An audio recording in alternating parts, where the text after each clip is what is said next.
The Care Bears in the Land Without Feelings teaches kids that if you have a serious emotional problem, don't tell any adults. Keep it to yourself and just wait for a team of overpriced and underpowered teddy bears to arrive. Hell yeah. Welcome back to the Retro Cartoon Dude Show. I'm Chris. I'm Connor. Here's what happens in the special. We open up with this human child, Kevin, refusing to do something, and his friend Donna is crying, saying he has to. How come he kicked the ball right at her and then it went flying in the other direction past her head? That's some Shaolin soccer for sure. Meanwhile, up in the clouds, this old dude with a terrible white neck beard is looking down on the kids. Who is this guy? I'm not sure the Care Bears even know about this guy. I think he's like kind of squatting underneath their home. This is like a parasite situation. He comes out at night and eats their scraps. And then he says, "This is Care-a-Lot, where the Care Bears live." And it's pretty dope. It looks like 3 different Mario levels mashed together. And then Mr. Neckbeard informs us that tonight I'm giving out the Bear of the Month award, so get stoked. Is he like their servant? Do the Care Bears have a human slave? And we're introduced to the original 10 Care Bears. We got Tenderheart, Funshine, Birthday Bear, Narcolepsy Bear. There's one that's just an asshole. Asshole Bear? Not sure how that power would ever come in handy. What does the Birthday Bear do? Yeah, I was wondering about that. Does he show up on your birthday, or is it his birthday? And then the Care Bears' equanimity is disturbed by the arguing of the children that has echoed up to their cloud world. So yeah, every kid that is like upset, they end up hearing it up here. This place has got to sound like a hellscape.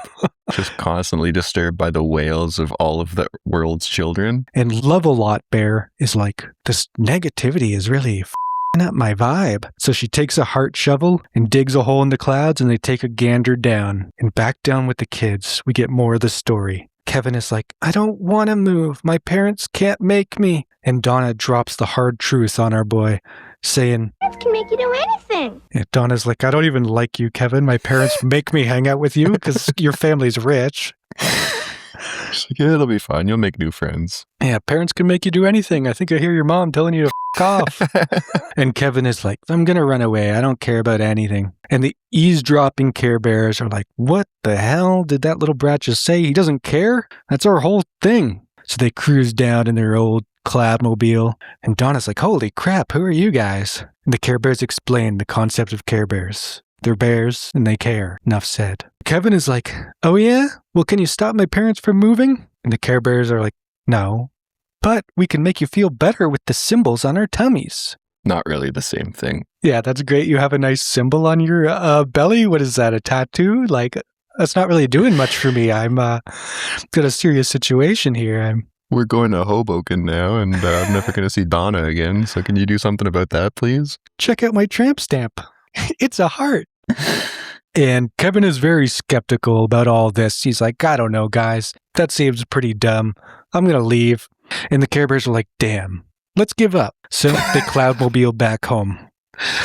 I like their Cloudmobile. It's pretty cool. Cloudmobile's all right. Next, there is a Care Bear meeting in the Hall of Hearts. And they all come to the conclusion that they should all go down together and deal with this kid. Which is like, did they even need this meeting to decide this? Like, what other possible solution could they come to? Just give up or let him run away, yeah. Send the neckbeard guy? Maybe send him on his first mission? Just beats him with a feather duster. You're moving to Hoboken. You're going to like it. So the whole battalion of Care Bears cruises down in their Cloudmobiles, and Donna explains how Kevin just ran away, which she really should go just tell an adult now. I don't know if this is a good lesson to be instilling in the kids. No, it's not. If something serious is happening, just whisper it into your teddy bear and don't tell anybody. What is up with this guy? He's hitting an absolutely insane pose on that cloud. Still not really sure what his purpose is in all of this. The Care Bears definitely don't know about this guy. He's definitely squatting on this cloud down here. They can't know about him. Or he's a kid that they tried to help and like it didn't work out. So they're like, "You know what, just come up here and like you could live up here." You can stay, but you got to clean up a little bit, and also you have to not be in our area. You have to kind of hang out underneath. Yeah. If you see us, turn the other way. And over with Kevin, he's wandering and has come to the entrance of a park that is clearly haunted. And then we see, the park is truly possessed. And this fountain is live and it spits water at Kevin. And the fountain face is like, hey kid, you should definitely not go into the park. It's clearly haunted. And Kevin declares that he doesn't give a damn about anything. So he'll go into 100 haunted parks if he wants. And he heads inside. I think the Care Bears, they were originally created in 1981 and were used on greeting cards. So they started as greeting cards. Oh, wow. And then went to a TV show, which is a very specific pipeline. So that explains why the birthday Care Bear exists. Oh, okay, yeah. His whole purpose is just greeting cards. Right. And the bedtime bear, it's like, good night, here's your card. I forgot about that. My parents would give me a daily goodnight card. Instead of tucking me in, they would give me a card with $5 in it. And the asshole one makes more sense because of those like mean cards you can send people or whatever. I don't know about the mean cards. Or you can send somebody like a in a box. I've heard of the glitter ones. Maybe it's glitter I'm thinking of. It would be crazy. I think exists as well. That's messed up. So that was this Care Bear's purpose, is just in a box and mail it to you. So Kevin wanders through the park and into the dark fantasy world that's in there. No city should look like this. What kind of park is this?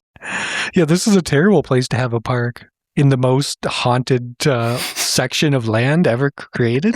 Maybe build it anywhere else. There's somebody spying on Kevin from inside an evil castle. It's Professor Coldheart, a stone cold kid, and he's sitting on a throne surrounded by his shadow frog minions. I like these guys. So Professor Coldheart sticks his ass up in the air and looks through his telescope, spying on Kevin, and he decides to go greet him in his weird vehicle. And Professor Coldheart is like, if you don't care about anything, then this is the place to be, right, boys? And he puts his arms around his weird shadow frogs. You know what?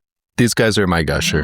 The shadow frogs? I had a different one in mind, but I'm actually going to go. These guys were a close runner-up, and now I've decided that they're my gusher. I like them. I think they're funny little characters. They just kind of stand there and don't do anything, and they have wide eyes, and they actually don't really have much of a purpose, but I think that they're really funny. Okay, awesome. And then Kevin just stares at this dude and is finally like, what's happening?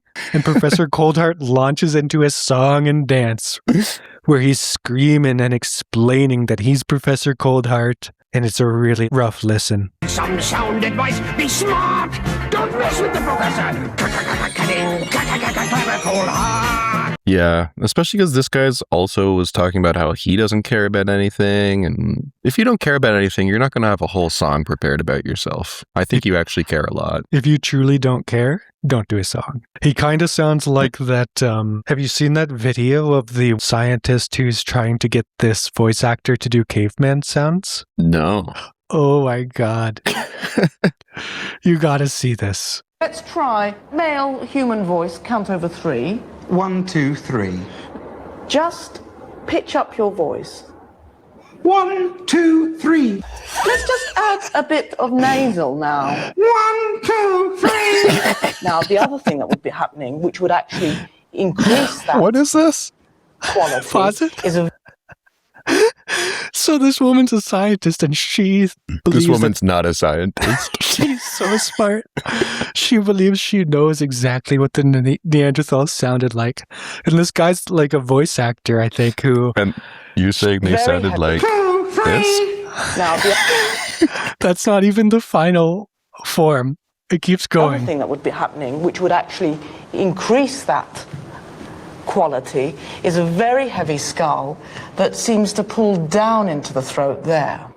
Now speak. 1, 2, 3. Now let's make a sound. Just let's make a huge R. What the fuck? That was the least scientific thing I've ever seen. That is pure science. There's no Bill Nye. science involved in that. I remember that episode of Bill Nye. It was beautiful. Well, anyways, Professor Coldheart sings his whole terrible song, but Kevin is sold. He loved that song. So he decides to go with this man. As Professor Coldheart laughs or something, it's more like he's choking. Oh my God. Look at him there. He's all forehead. You know what kind of sound he would make because he's got a very heavy skull. 1, 2, 3. This can't be worse than just being with your parents, Kevin. Oh no, you gotta move to Hoboken. Back with the Care Bears and Donna, they're at the entrance of the park. Inside, everything is alive and disturbed. Like the trees, the rocks, the flowers, everything is crazy looking and really upset to be alive. And Friend Bear is like, wow, this place sucks. Look at this thing. Looks like a little slime ball. It looks like one of those fish or... Oh, the blobfish. I'd be moving too if I lived near this thing. You know what? Yeah, Donna should move as well. Everyone in the whole block should get the hell out of here. Next, the Care Bears burst into their own song, where they try to force the sentient terrain creatures into having feelings. Everyone has feelings. I bet you have feelings too. I don't. But the angry creatures are really pissed and keep telling the Care Bears to shut the f*** up. And throughout the course of the song, the creatures are convinced and everything in the immediate area is nice now. Yay. That was easy. Couple verses solves your depression. Pretty good. Saves a lot on therapy. And over with Kevin, Professor Coldheart offers him a nice cold beer. And Kevin slugs it back, chugging the whole thing in one go. And now he looks f***ing crazy for some reason in this week's Cursed Frame. Oh my god. Oh, his nose turned into like a beak? He's turning into a Na'vi from Avatar. It's like the ending scene of Avatar when the eyes open. It's just this kid, though.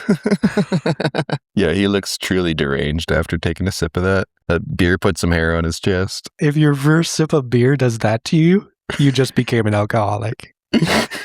This is why you should always make sure you watch them make your drink. Because that has been dosed. For as much as Kevin says he doesn't care about anything, I think he cares a lot about a nice cold beer now.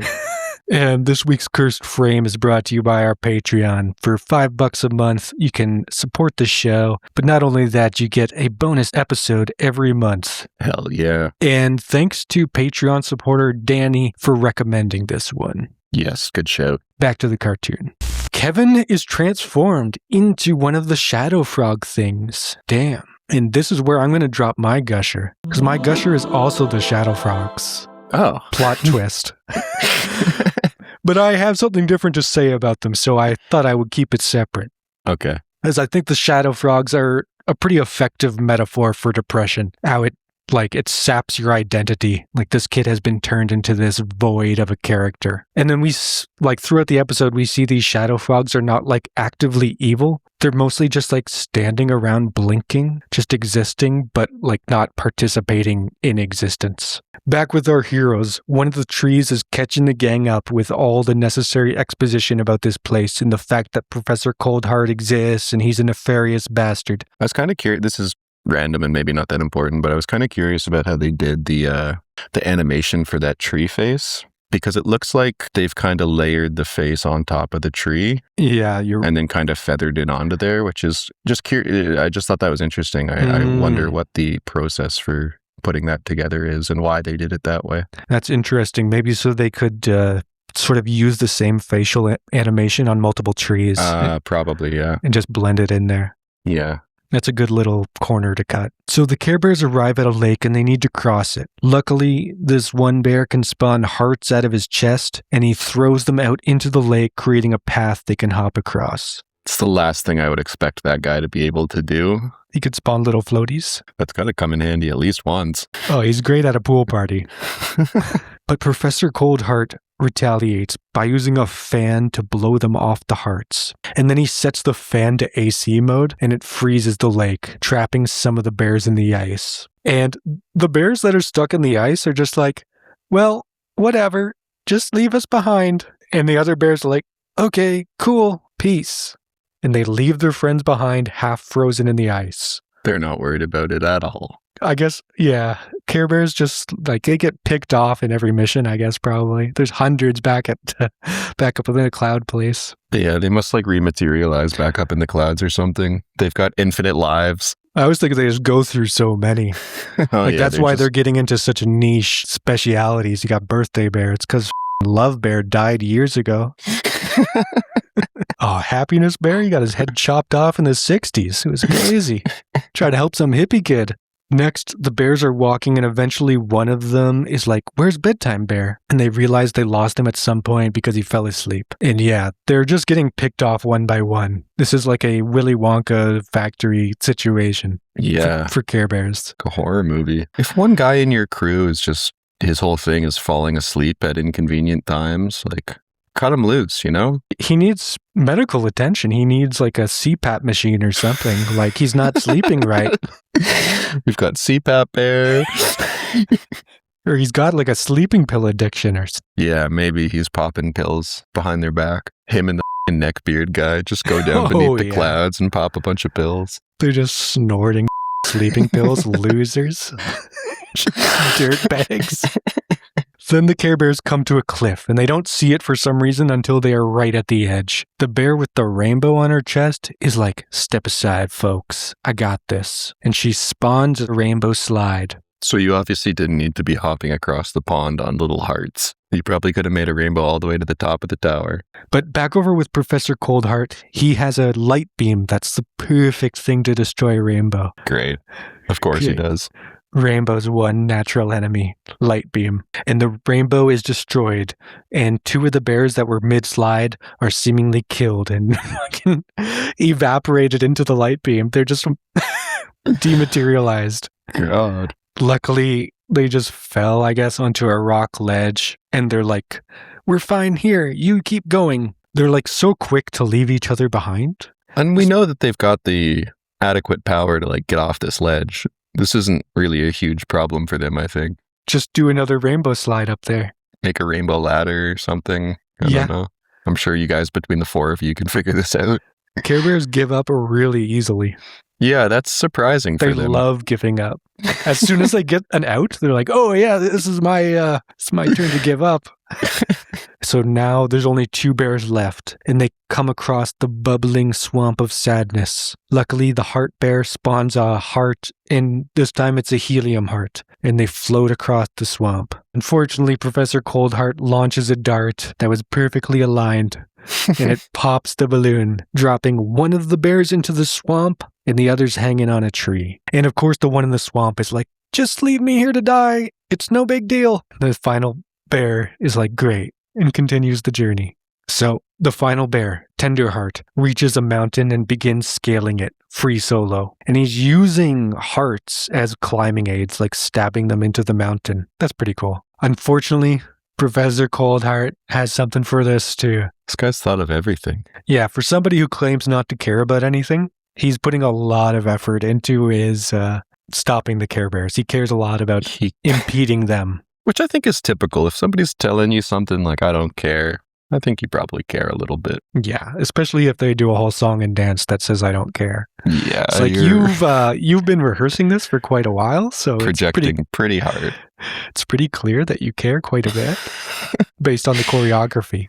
You sat down for 3 hours and wrote this song in your bedroom, trying out different lines and rhyming patterns.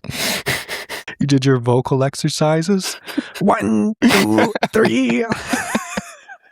You gotta warm up the voice. Really gotta get that perfect Neanderthal voice, that perfectly historically accurate Neanderthal voice. You don't want to look stupid in front of the shadow frogs. Meanwhile, back in the nice section of the park with Donna and some of the other bears that stayed behind, I guess. I don't know why they stayed behind. The ones who opted not to help.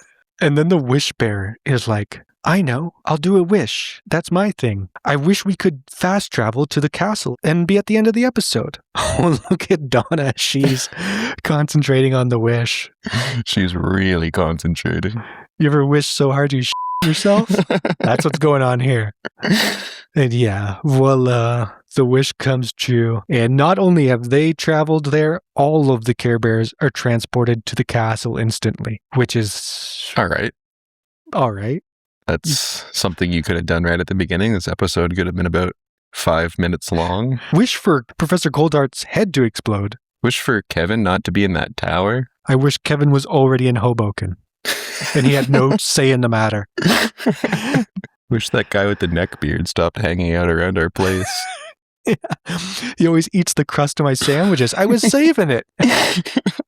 And Professor Coldheart shows them Kevin, who is trapped in his shadow frog form. And the bears are like, "Oh, he's been shadow frogged. And the bears all huddle up and they come up with a brilliant plan to combine all their powers and execute a maneuver known as the Care Bear Stare. Should this guy have a trap door or something? He's at every possible mechanism to not let them into the tower. And now that they're all here, he's like, whatever. I should have included one trap inside. Yeah.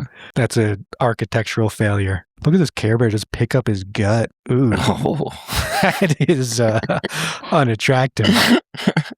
Thing just hangs over his knees. Oh, you should get that checked out. Yeah. Maybe like a big hernia or something. That's a growth. Yeah, that heart symbol on your chest, that's not supposed to be there. I'm hernia bear. And once all the Care Bears have fully charged their Care Beam or whatever, they unleash the full force of their power, which of course transforms him back to normal. And then they blast all the Shadow Frogs, and they all transform back into the regular old abducted children that they were. So the city had this many missing kids? That's so many missing kids. No wonder you want to move out of this city. Yeah, seriously. A kid is abducted every other day. And nobody's checked the park yet, the police? Yeah. Not the park 50 feet from their house? Maybe they're not. Maybe they're in that huge haunted park that's 100 square miles. Oh, don't bother checking there. It's just Professor Coldheart living in there. He's all right. After that huge load of care, the bears are wiped. They all pass out on the castle floor. Donna and Kevin are so happy they kiss each other, which feels unnecessary, but whatever. Yeah, don't get me started on this. Ew, he just scurries away. Like a little freak. He's a little rat. He's got to go live with that neckbeard guy now. That's not how you should exit for him. But he doesn't get away that easy. He crashes into a tree, and then the park creatures beat the crap out of him. Just spanking him. Great. And to wrap it all up, we have to spend some more time with the Grandpa Neckbeard guy. And he says, wow, that sure was a whole plot. And now it's over. And everything is great, and the Care Bears are back home, doing their thing. And remember the award for the most caring bear or whatever? From the beginning? They all won, so they're going to share it. Just such bullshit. Yeah.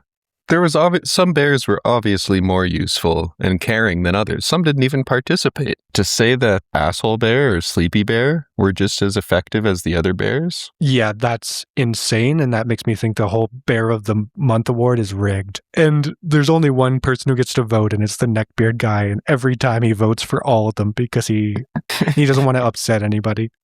They get very angry if they don't win the award. They care a lot about the award. Funshine Bear's like, if you don't vote for me, I'm going to stick that award where the fun don't shine. What did we learn today? Just run away. Everything will work out. Everything will work out. A grown blue singing man will give you your first beer, and then you'll have a great day.